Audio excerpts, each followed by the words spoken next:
네, 여러분, 반갑습니다. 예, 남아공에서 이렇게 말씀을 녹화하게 됐습니다. 어, 먼저 우리 기도하고 시작하시죠. 하나님 아버지 감사합니다. 오늘도 하나님 아버지 우리가 떨어져 있지만 하나님 아버지 그러나 성령 안에서 연합되게 하시고 하나님께서 주신 메시지와 또 하나님의 레마의 말씀이 우리 모든 지체들에게도 생명이 되고 능력이 되도록 은혜 베풀어 주시옵소서. 주를 의지합니다. 예수님의 이름으로 기도했습니다. 아멘. 자, 오늘 말씀은 나의 집은 나는 언제 내 집을 세웁니까? 하는 이제 제목인데, 혈액형이 A인 아빠와 혈액형이 B형인 엄마가 만나서 아이를 낳으면 그 아이에게 O형이 나올 수 있습니까? 그럴 수 있죠. A도 이제 혈액형 A도 AA가 있고 AO가 있잖아요. B형도 BB가 있고 BO가 있죠. 그러니까 AA하고 BO가 만나면 AB, AO, AB, AO 해서 AB형과 A형이 나오고, AA형과 BB형이 만나면 AB형밖에 안 나와요. 근데 AO형과 BO형이 만나면 AB형도 나오고 A형도 나오고 B형도 나오고 O형도 나오죠. 그러니까 O형이 나올 확률이 25%가 있는 거예요. 자, 그렇다면 질문 하나. 아담과 하와는 어떤 인종이었을까요? 이 세상에는 이제 백인종, 황인종, 흑인종 다 있죠. 이 세 인종이 다 나오려면 최초의 인류였던 아담과 하와는 둘 다 황인종이어야 돼. 둘 다 황인종이어야 백인종도 나오고 흑인종도 나올 수 있다는 거죠. 자, 이 이야기를 나눈 이유는 오늘 본문을 이해하려면 이 기본적인 유전적 확률에 대한 이해가 필요합니다. 재정의 어떤 초자연적인 역사를 소개하는 본문 중에서 야곱이 겪은 이 흰 나무가지 앞에서 교배를 시켰더니 얼룩양들을 많이 만들어낸 이 사건에 대한 해석이 필요하기 때문이에요. 이 본문을 통해서 우리가 보고자 하는 것은 하나님께서 야곱에게 복을 주시고자 하실 때 어떻게 역사하셨느냐, 그리고 그 역사 앞에서 야곱은 어떻게 반응했느냐 하는 겁니다. 하나님의 초자연적인 역사와 부의 은혜가 부어질 때 하나님의 역사와 사람의 역할에 대한 거예요. 모든 하나님의 역사는 스토리가 있어요. 그냥 되는 법이 없어요. 문맥이 있다는 거죠. 하나님의 역사, 기사와 이적을 나타내시는 어떤 원인들이 있고 그 과정이 있기 마련입니다. 기적에도 사연이 있습니다. 기적이 일어나는 스토리가 있는 겁니다. 이 야곱의 경우도 보면 일단 야곱에게 있어서 야곱은 일단 하나님의 복을 받았죠. 이삭의 축복을 받았잖아요. 이게 제일 중요해요. 이게 가장 중요한 포인트예요. 이삭으로부터 그 가문에서 내려오는 복을 받았다는 거예요. 여러분, 우리가 이 하나님의 복을 받으려면 예수님부터 믿어야 돼요. 예수님을 주로 왕으로 온전히 믿고 정말 하나님의 복을 받길 원한다 하는 결단이 먼저 있어야죠. 그리고 하나님께서 내가 너에게 복 주겠다 하시는 약속이 먼저 있어야 돼. 그 일 있고 막 바로 막 뭐가 풀어져 이러지 않지만 그것이 원인이 되는 거예요. 그게 영적인 중요한 원인이 된다 이거죠. 그래서 하나님 앞에 나가십시오. 하나님을 구하십시오. 정말 하나님을 의지하고 주님을 주인 삼고 주님만을 나의 왕으로 삼고 나는 하나님께서 복 주시는 인생 되기 원한다고 주 앞에 나가세요. 그리고 하나님께서 응답해 주시면 이제 이 하나님의 기사와 이적이 나타나는 그 대로로 들어가는 겁니다. 28장에서 하나님을 만나고 하나님께 직접 또 복을 받죠. 그리고 야곱은 삼촌 라반의 집으로 피신합니다. 그곳에서 사랑하는 라헬을 만나고 결혼하고자 해서 7년을 하루같이 오로지 라헬만을 바라보면서 삼촌 라반의 양떼를 돌보고 있었는데, 그리고 드디어 결혼하는 첫날 밤, 이게 웬일이에요? 라헬이 아니야. 이쿠 29장에 레아입니다. 그 언니 레아가 있는 거예요. 이런 밤이라 정신이 없어가지고 못 봤던 거야 막. 레아라니. 그러니까 이 삼촌 라반이 자기 딸 레아가, 첫째 딸 레아가 사랑받지 못하는 걸 보고 시집 못 갈까봐 걱정돼가지고 라헬을 넣기 전에 레아를 먼저 넣어가지고 이렇게 1+1으로 줘버린 거예요. 야곱이 아싸 땡큐 하지 않았어요. 야곱이 사랑한 여인은 오로지 라헬 뿐이에요. 아무튼 이렇게 졸지에 야곱은 원하지도 않았는데 아내를 4명이나 얻게 돼요. 레아와 라헬을 얻게 되고 또 그들의 몸종이었던 실바와 비라까지 얻은 겁니다. 그리고 그들 사이에서 이제 야곱의 사랑을 막 받기 위해서 막 출산 전쟁이 막 일어나요. 그러니까 이게 남편한테 사랑을 못 얻으면 옛날에도 내가 아들을 낳으면, 자식을 낳으면 나에게 사랑이 그의 마음이 나한테 오겠지 막 이런 생각을 가진 적이 많았잖아요. 그게 똑같아요. 그러니까 레아가 이 야곱의 사랑을 받기 위해서 이제 막 아들을 막 낳기 시작해요. 하나님은 사랑받지 못한 레아에게 은혜를 베풀어 주셔서 아들을 많이 낳게 하십니다. 근데 라헬은 아이를 낳지 못했죠. 7년 뒤에 이제 야곱이 라반의 집에 갔을 때 7년 동안 봉사하고 결혼을 했어요. 그리고 또 7년 지나서 또 7년째의 요셉이 11번째 아들이 태어납니다. 그리고 6년을 더 봉사하고 이제 그 라반의 집에서 나오게 되는데 요셉이 이제 7살 되던 해에 집에서 나오죠. 그러면 7년 동안 봐 보세요. 7년 만에 결혼하고 7년 동안 또 이제 봉사하는 그 7년 동안 7년 동안 나머지 뒤에 이제 6년은 라반을 위해서 봉사했는데 그 6년째 되는 해가 요셉이 태어난 해거든요. 그러니까 이 중간에 이 7년 동안 몇 명이 나온 거예요? 12명의 자녀를 낳은 거예요. 그럼 아내가 4 명이었으니까 가능한 겁니다. 1, 2, 3, 4, 4 낳을 때 옆에 비라가 또 땅땅 둘 낳고 둘 또 낳을 때 또 실바가 둘 낳고 낳을 때 또 레아가 둘 낳고 낳을 때 이렇게 연결하면 딱 이제 7년 동안 7년 동안 12명의 자녀를 낳을 수 있어요. 그러니까 사랑하는 라헬이 그리고 이제 아무튼 7년 동안 맨 마지막에 드디어 사랑하는 라헬, 야곱이 사랑하는 유일한 아내 라헬이 아들 요셉을 낳았습니다. 그리고 드디어 자신의 장자라고 할 만한 아들이 태어난 거예요. 그때 야곱이 '이제 나도 내 집을 세워야 되겠구나.' 하는 생각이 그때 든 거예요. 이제까지 14년 동안은 전부 다 이제 삼촌 집에서 삼촌 덕 이제 신부값 해준 거고 '이제 정말 우리 집안을 세워야겠다. 나도 이제 자녀들 장자가 태어났으니까 어 이제 나의 자산을 구축해야겠다.'는 마음이 든 거예요. 그동안 레아와 라헬을 각각 7년씩 14년 봉사했잖아요. 자신의 것이 없고 이 아내들을 데려온 값으로 다 삼촌의 집에서 일을 한 겁니다.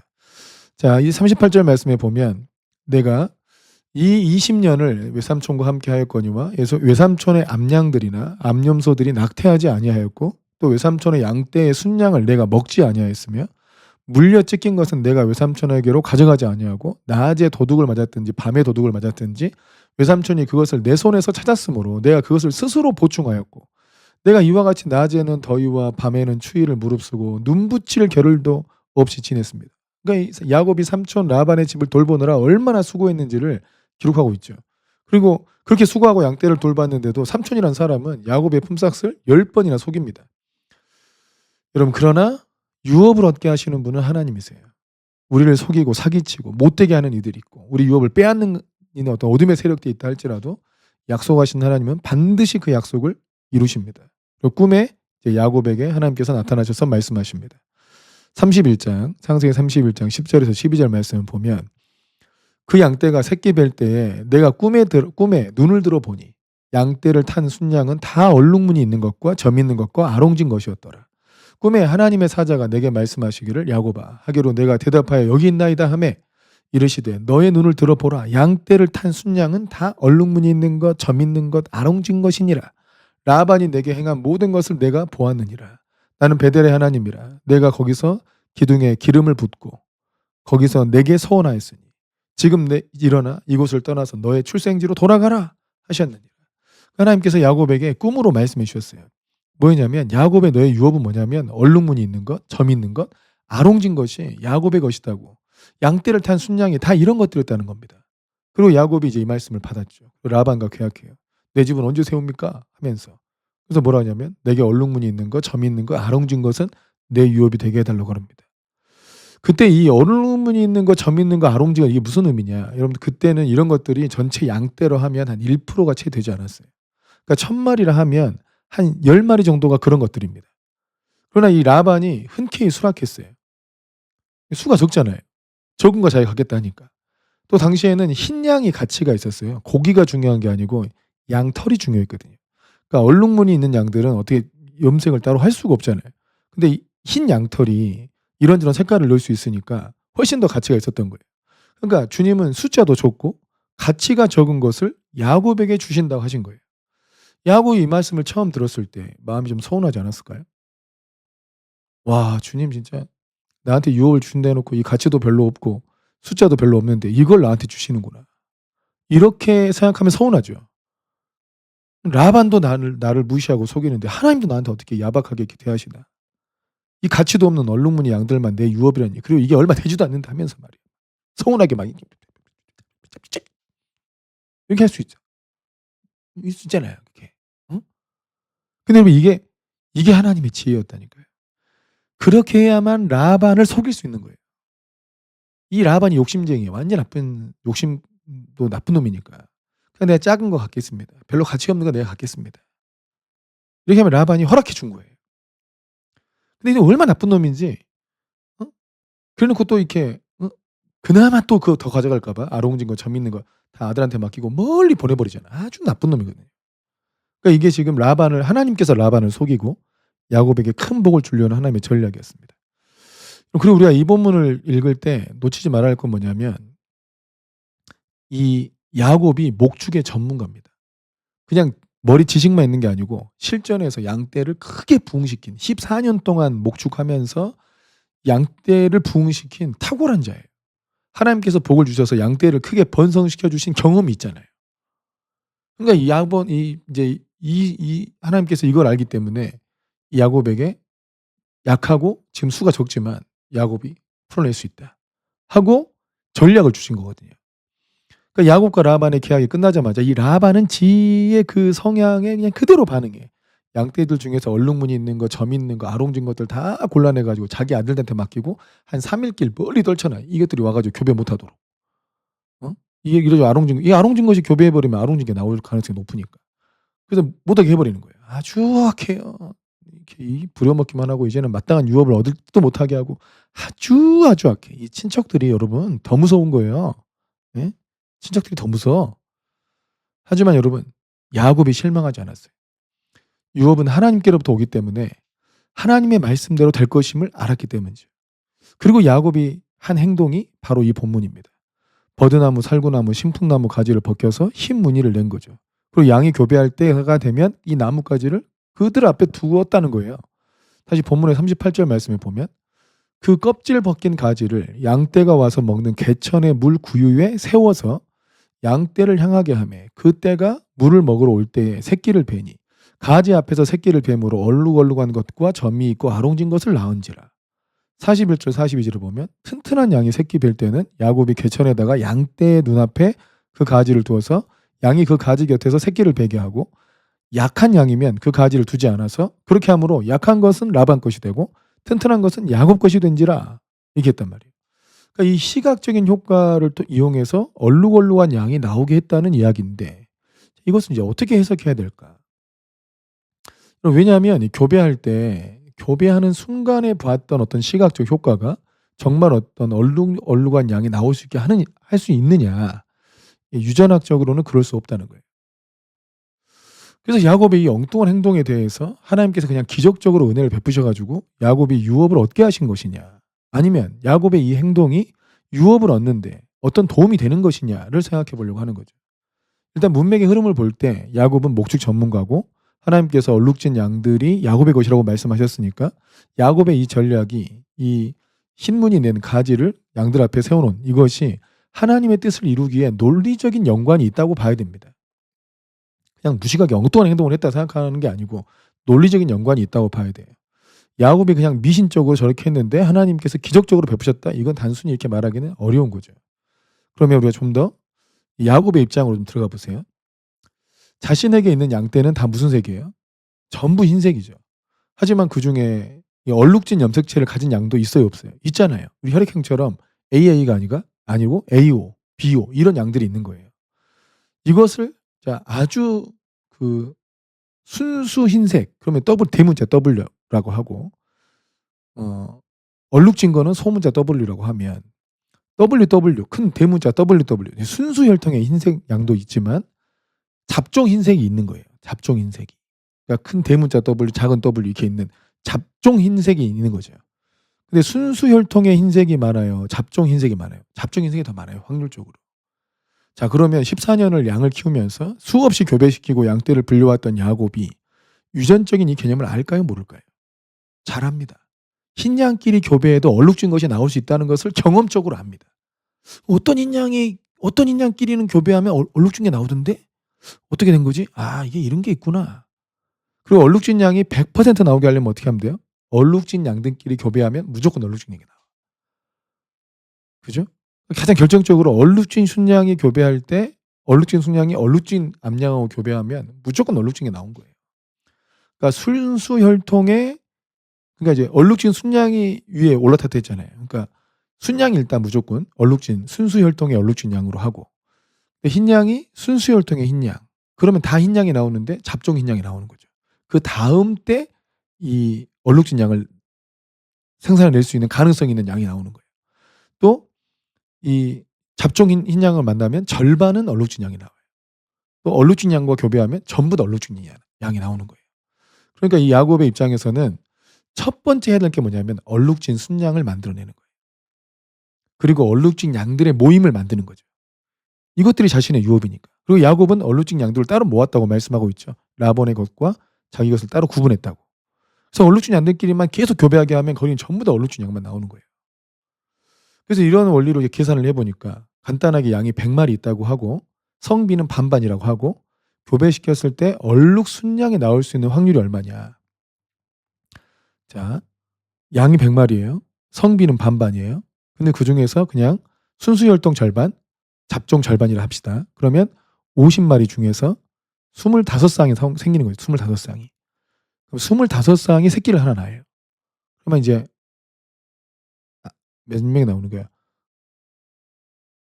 아니. 25쌍 암컷과 25개 수컷이 나오니까 나오면 어떻게 돼요? 순수혈통이 25%, 잡종이 50%, 그리고 그 순수한 얼룩량이 25% 나와요.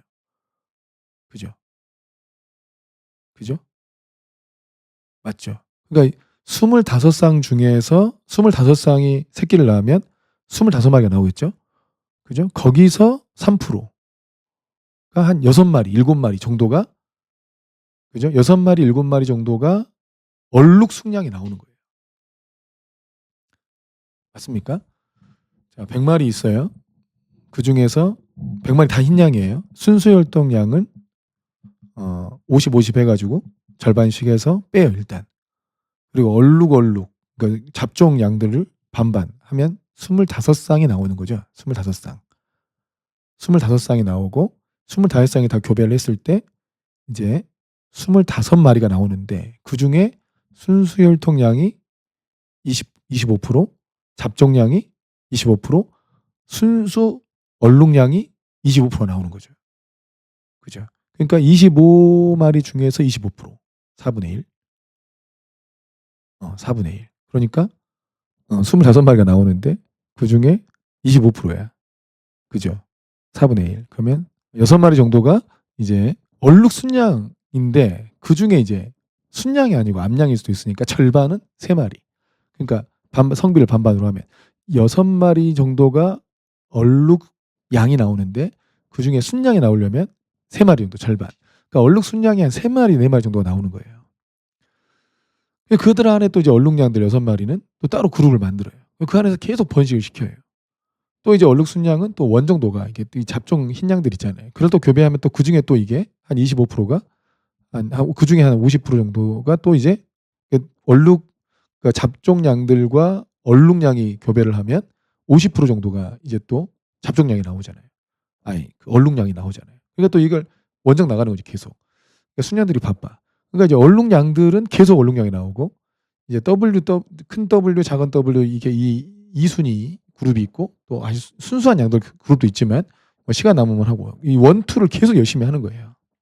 그래가지고 얼룩양 그룹에 계속 이제 양들의 숫자를 늘리면 그렇게 해가지고 숫자적으로 아주 통계적으로 숫자입니다. 숫자 그대로 6년이 지나면 100마리의 양이 1000마리 정도로 번성을 하는데 그 중에 얼룩량이 몇 프로나 될 것 같습니까?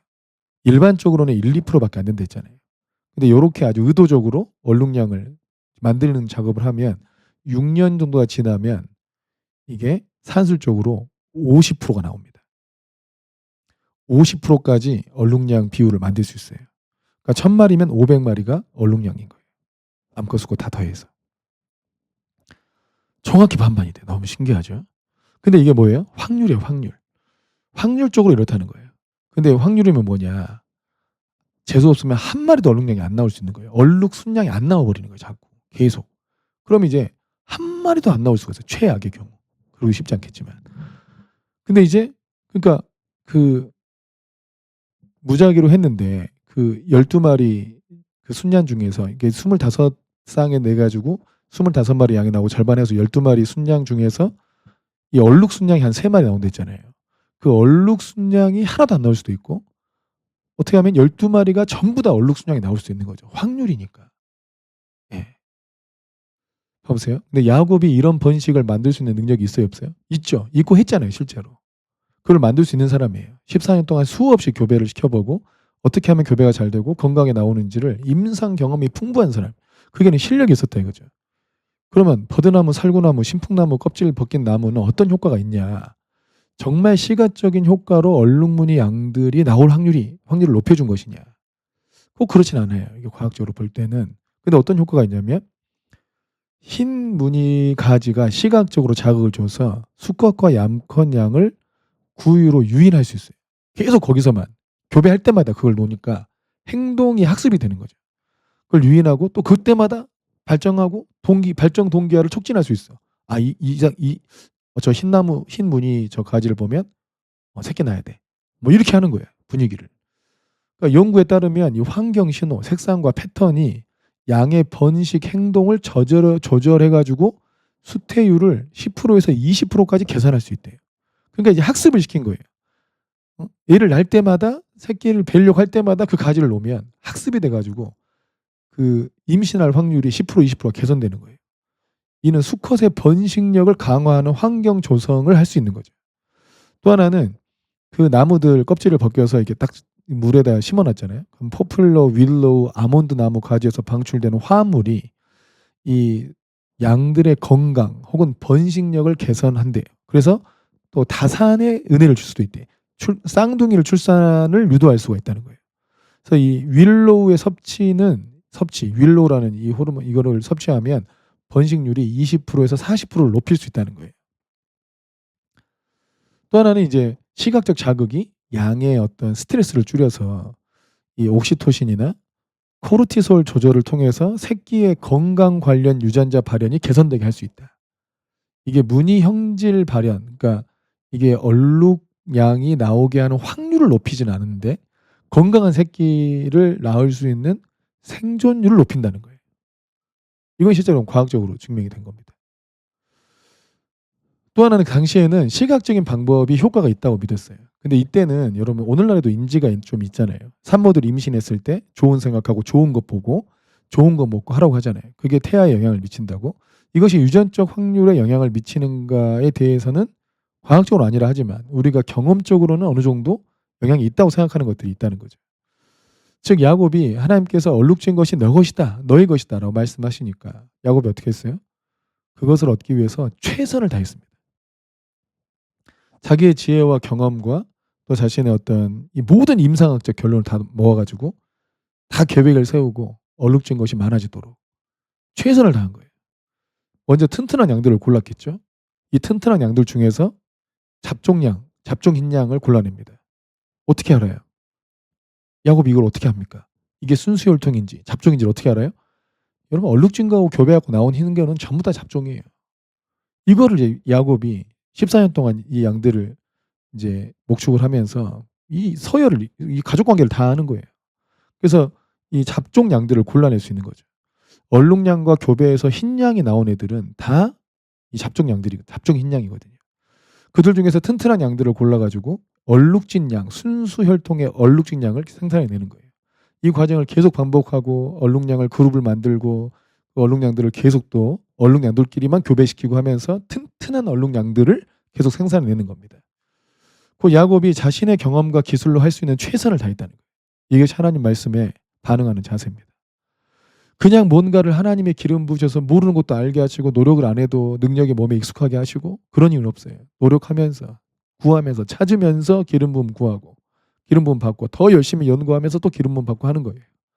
하나님께 부름을 받았다면 그 부름에 합당하게 자신을 훈련하고 연습하고 자신의 기술과 경험을 다 동원해서 최선을 다하지 않으면 유업을 얻을 수 없습니다. 여러분 회사에 취직할 때 어떻게 해요? 공부하고 자격증 따고 이런저런 온갖 노력 다 하잖아요. 하나님의 일을 감당하기 위해서도 필요한 영적 훈련 받는데 소홀하다면 그는 부르심에 합당하게 행동하는 겁니까? 요즘 오늘날 청년들이 직장 구하기 어렵다고 자기 준비 안 해. 다 포기해버려요. 그는 다시 좋은 때가 오면 직장을 구할 수 있을까요? 그렇지 않습니다. 어려우니까 더 자기를 준비하고 옛날 100명 취업했는데 이제 10명 취업할 수 있으니까 내가 10명 안에 들어가겠다 하고 더 연구하고 더 창조적으로 뭔가를 도전하고 이런 어떻게 보면 척박한 환경에서 더 훌륭한 인재가 나오는 거거든요. 과일도 그러잖아요. 굉장히 여름이 뜨거워야 단맛이 더 잘 나오잖아요. 그러니까 척박한 환경일수록 더 훈련하고 더 연습하고 더 자기를 세워나가면 부르심에 합당한 삶을 살게 되는 거예요. 이런 부르심을 받은 사람들이 헌신해야 될 당면한 과제들은 경건의 훈련, 첫 번째가 경건의 훈련이죠. 하루에 2-3시간은 시간을 떼놓고 하나님께 성경 연구와 기도로 시간을 보내야 되고, 더 성실되고 더 열심히 하겠다 생각하는 사람들은 4시간 5시간을 매일같이 주님의 나라를 위해서 기도하든지 성경 연구하든지 하나님을 알아가는 거예요. 하나님 나라를 배워가고. 또 하나님 말씀하시면 다 순종해 봐야지. 하나님의 나라를 배우기 위해서. 여러분 그렇게 10년 이상 훈련해야 유업 얻을 기회가 오는 거예요. 야곱의 최선이 여기 있었던 거죠. 그렇다면 여기에 하나님의 은혜는 무엇이냐? 그 첫 번째가 여러분 전략을 주셨다는 겁니다. 얼룩진 것을 야곱의 유업으로 정해 주셨어요. 왜냐하면 라반이 매우 간교한 사람이니까 유업 얻을 때 방해하는 자들이 너무 많아요. 여러분 유업을 얻을 때 방해하는 자들이 너무 많다고. 그래서 약해 보이고 가치 없어 보이는 얼룩량을 가지라 한 거예요. 낮은 대로 임하소서. 남들이 안 한 일을 내가 해야겠다. 남들이 천하게 여기는 그 일에서 내가 성공해야겠다. 그 영역을 내가 가야겠다. 남들이 가지 않는 곳, 위험하다 하는 것, 정말 이런 거 가야겠다. 이러면 거기에 어떤 유업이 있을 수 있잖아요. 남들이 안 하려고 하니까. 라반이 쉽게 해주려면 라반이 이걸 허락해 주려면 당시 가치도 없고 숫자도 적은 그 얼룩진 양을 유업으로 얻겠다 해야 되는 거였어요. 이게 전략이었다고요. 또 야곱은 얼룩양에서 다시 흰 양을 만들 수 있는 지혜가 있어요. 이 사람이. 상관없는 거죠. 두 번째 중요한 거는 여러분 아무리 사람이 최선을 다해도요. 하나님의 영역이 있습니다.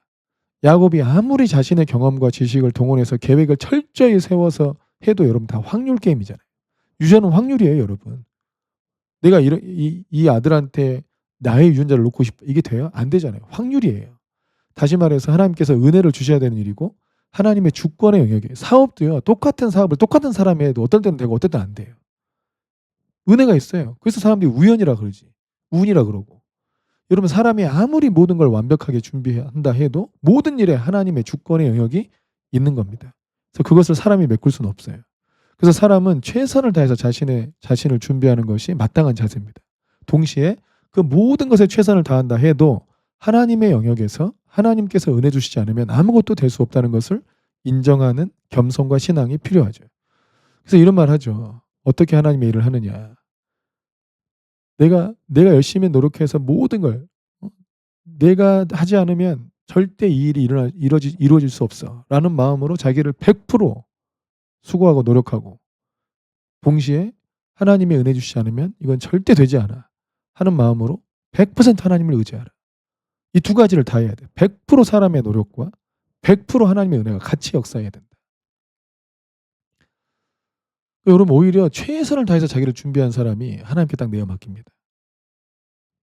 준비 안 한 사람은 요행을 바라는 거예요. 근데 하나님의 은혜의 통로가 아니에요.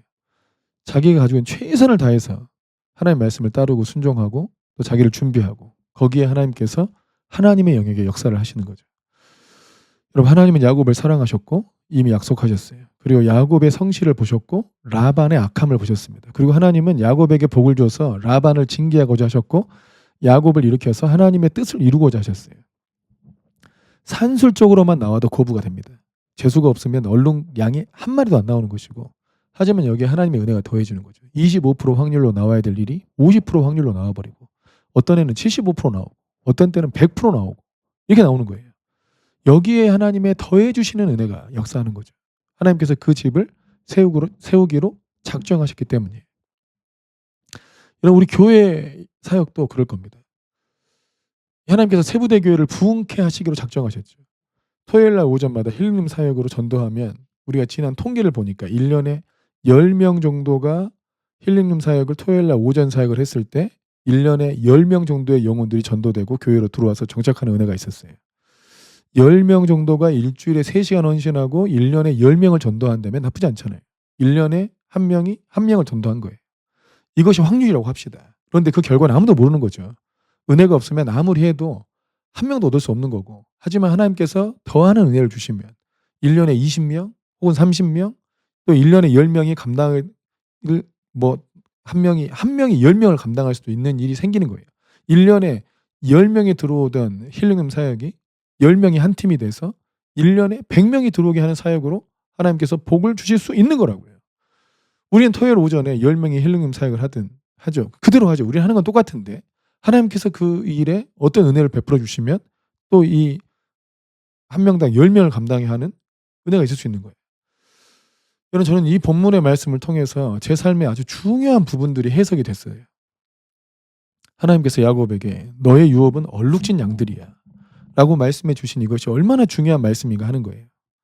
그래야 너의 유업을 만들 수 있고 라반에게서 유업을 얻고 라반의 집에서 나올 수 있다는 겁니다. 일반의 사람들이 하나님의 은혜에 들어가지 못하는 이유는 하나님의 이 선하신 전략과 지혜를 받아들일 겸손과 순종이 없다는 거예요. 야곱이 만약에 나한테 왜 얼룩량을 줍니까? 가치도 없는데. 이랬다면 유업을 얻지 못했을 겁니다. 하나님께서 유업의 영역을 설정해 주셨고 그것을 믿고 받아들이는 것이 얼마나 중요한지 알아야 한다는 거예요. 저는 부목사 시절을 정말 은혜롭고 행복하게 보냈습니다. 목포 사랑의 교회로 인도함 받고 그 교회에서 백동조 목사님께 지도받으면서 얼마나 감사하고 귀한 은혜들을 많이 누렸는지 몰라요. 저는 그때 소원이 백동조 목사님의 목회를 도우면서 평생 목사님 밑에서 사역하면 좋겠다는 거였어요. 그런 생각을 할 때마다 주님은 너는 떠나라 라고 말씀하셨어요. 이해가 되지 않았어요. 너무 입지도 좋고 인정받고 사역의 열매도 많고 너무 좋은 상황인데 왜 하나님이 떠나라고 하실까? 그때 그 이유를 물을 때마다 주님은 길이 다르다 이렇게 말씀하셨어요. 백동재 목사님의 목회의 길과 너의 목회의 길이 다르다는 뜻이었어요. 백동재 목사님은 한국 목회의 달인이시고 그 목회의 기술과 자세와 마음을 배우면 저도 한국 목회 잘해서 대형교회 세울 수 있겠지 생각했습니다. 그런데 너의 길이 다르다고 하셨어요. 그 다른 길이 무엇인지는 잘 몰랐어요. 그리고 이제 분명히 알게 됐어요. 하나님께서 야곱에게 얼룩진 것이 너의 유업이야 라고 말씀하실 때 주님은 저에게 세계 선교가 너의 유업이야 라고 말씀하셨던 겁니다. 제가 와우리 교회에서 사랑의 교회로 사역지를 옮길 때 그때 하나님은 저에게 세계 선교 비전을 주신다 하셨고 그리고 사랑의 교회에서 단기 선교 총책임을 맡게 됩니다. 그리고 거기서 선교 훈련을 하게 된 거죠.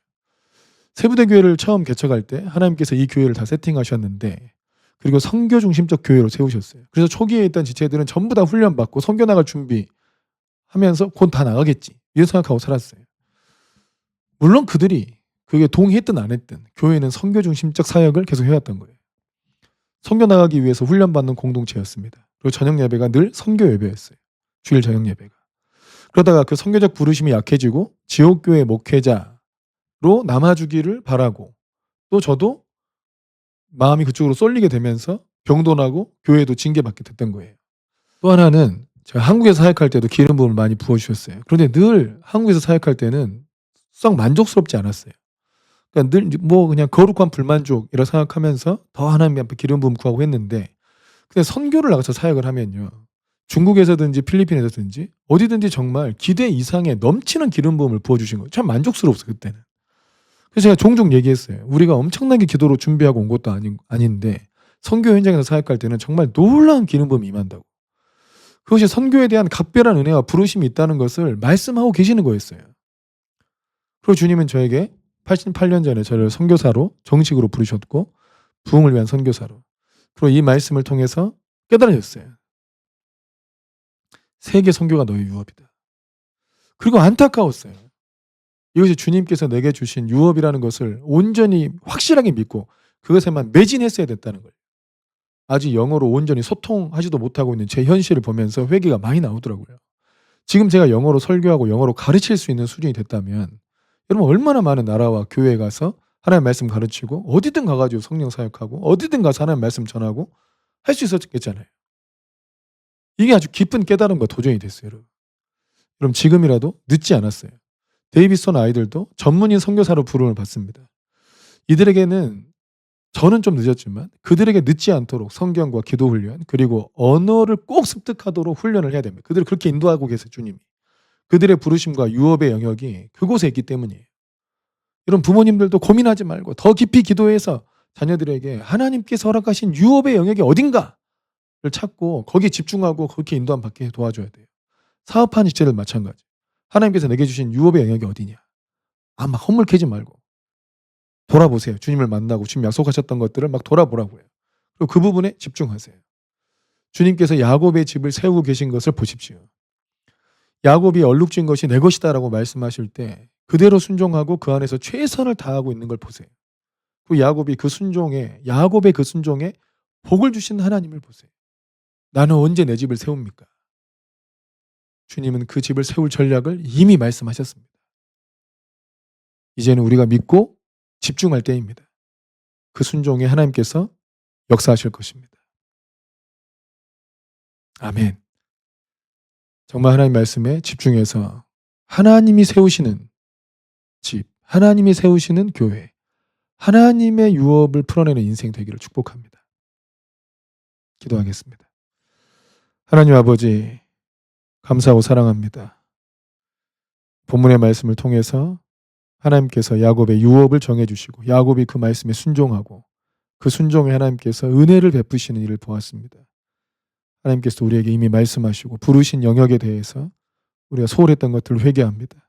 그 부분을 철저히 준비하고 철저히 시간을 들여서 헌신하고 배우고 학습해서 하나님의 유업을 온전히 이루어내고 주의 뜻을 성취하는 인생이 되도록 역사하여 주시옵소서. 주님 의지하고 사랑합니다. 예수님의 이름으로 기도했습니다. 아멘.